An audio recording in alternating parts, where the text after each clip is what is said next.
통제감에 대한 갈망에 있다고 봅니다. MZ세대는 노력하면 성공한다는 공식을 부모 세대로부터 약속받고 자랐지만 현실은 어떤가요? 결국 MZ세대가 원하는 공정은 과정의 공정성보다 실제로 젊은 세대일수록 사적 세대에 대한 긍정론이 높습니다. SK커뮤니케이션즈의 네이트큐 설문에서 약 7,700명에게 물었더니 데이터가 바로 남성성의 리부트라는 관점을 설명해 주는데요.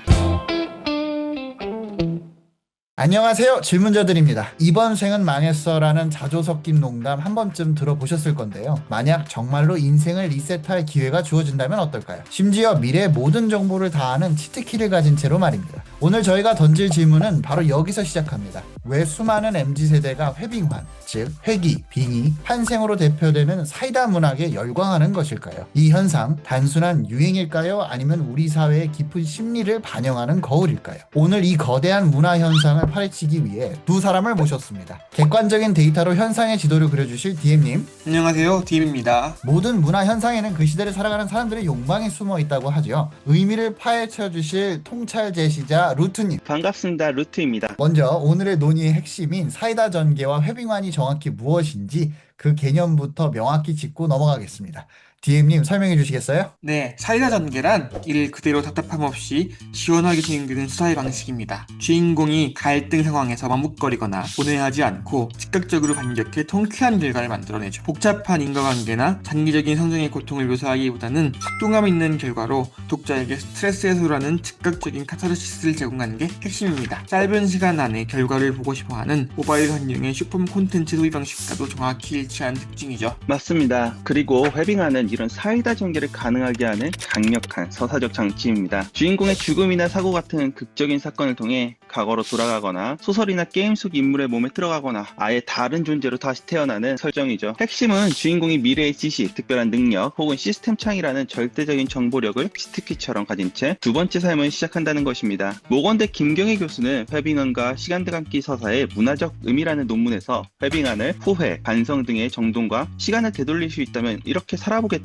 개선의 욕망을 함축한 스토리 유형으로 정의했습니다. 즉 그때 그렇게 할 걸이라는 모두의 후회를 실현시켜주는 판타지인 셈이죠. 만화평론가 김한영은 한 칼럼에서 회빙안으로 초능력을 얻은 주인공은 모든 면에서 우위를 점하기 때문에 행동에 별도의 개연성을 부여할 필요가 없다고 지적했습니다. 한마디로 회빙안은 사이다 전개를 위한 만능 치트키가 되는 것입니다. 뭐 어렵게 설명이 되었지만 여튼 치트키를 쥔 주인공의 통쾌한 복수극이라는 거죠. 듣기만 해도 매력적인데요. 이 시장이 얼마나 큰지 DM님께서 데이터로 좀 알려주실 수 있을까요? 저도 실제로 조사를 하면서 좀 놀랐는데요. 2023년 기준으로 한국 웹툰 산업의 전체 매출액은 2조 1890억 원, 웹소설 시장 역시 1조억 원을 넘습니다. 합치면 3조가 넘는 거대한 시장이죠. 이게 어느 정도냐면 글로벌 메가 트렌드로 불리는 K-팝이 2023년 해외 매출액이 약 1조 2천억 원입니다. K-팝은 국내 매출액을 공개하고 있지 않은데 해외 시장 규모가 더 큰 K-팝의 특성상 웹툰 웹소설이 K-팝의 규모를 넘어선 거죠. 특히 웹툰 웹소설은 드라마, 영화, 게임으로 무한히 확장 가능한 오리지널 IP의 산실이라는 점에서 그 가치는 상상 이상입니다.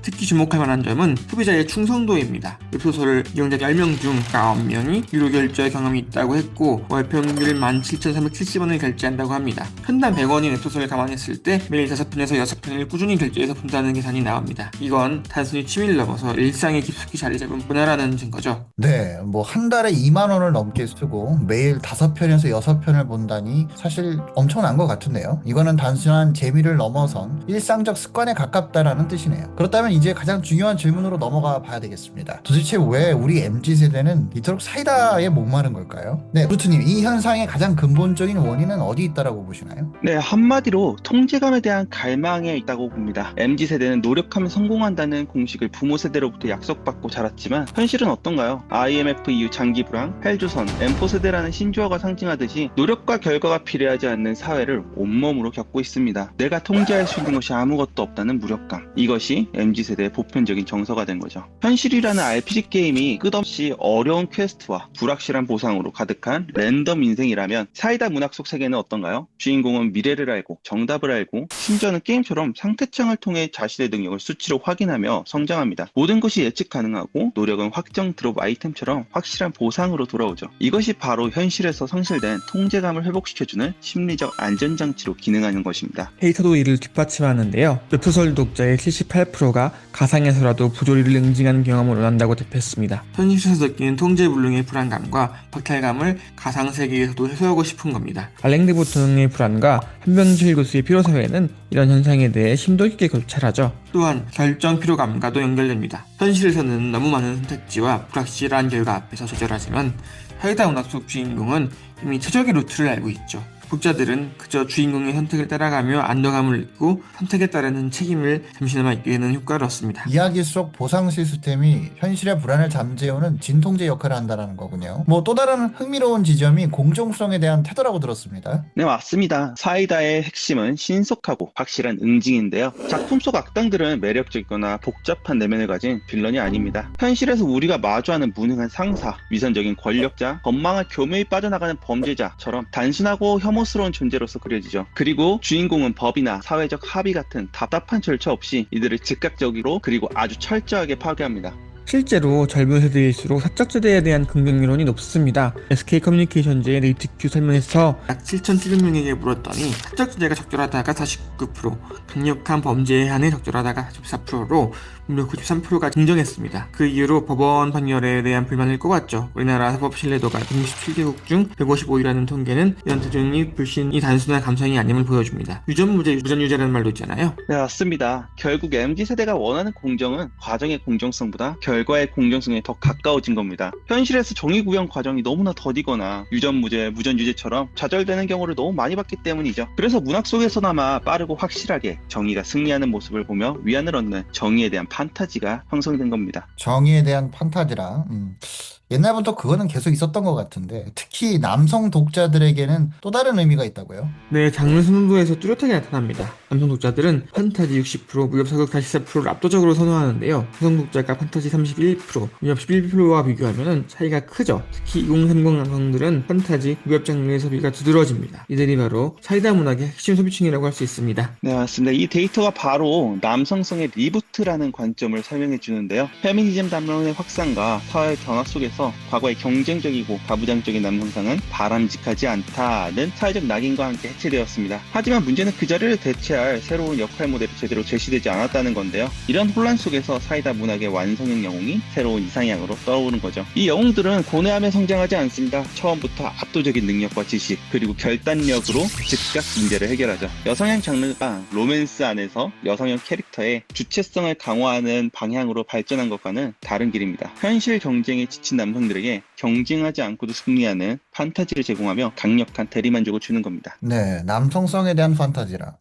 하여튼 지금까지 사이다 문학의 인기 요인을 심도 깊게 우리가 분석해 봤는데요. 하지만 모든 현상에는 빛과 그림자가 있겠죠. 이 달콤한 사이다가 사실은 우리에게 독이 될 수도 있다라는 비판적인 시각도 만만치 않은 것 같습니다. 가장 큰 문제는 클리셰남발과 질적 저하입니다. 어디서 본 듯한 스토리라는 독자들의 피로감이 상당하죠. 실제로 2023년에서 2024년 사이 웹툰 신작수는 14.6% 감소했습니다. 시장이 포화 상태에 이르렀다는 신호죠. 저도 웹툰과 웹소설을 즐겨보는데요. 비슷한 내용이 많아 가끔 어떤 웹툰에서 본 장면인지 헷갈리기도 합니다. 특히 AI 상자까지 등장하면서 클리셰 누적 속도는 점점 더 빨라지고 있죠. 네, 맞습니다. 폭력 속의 미화와 현실 문제 외면에 대한 우려도 심각합니다. 즉각적 응징에 환호하는 사이 현실의 구조적인 문제를 해결하려는 의지가 무뎌질 수 있다는 비판이죠. 또한 모든 문제를 주인공의 압도적인 힘으로 해결하는 서사는 복잡한 현실의 이해관계로 인한 갈등을 단순화하고 오히려 조장할 위험도 있다고 합니다. 나와 다른 상대를 악마화하고 소통 대신 제거의 대상으로만 보게 만드는 거죠. 사실 이러한 모습은 우리 정치권에서도 많이 보여주고 있습니다.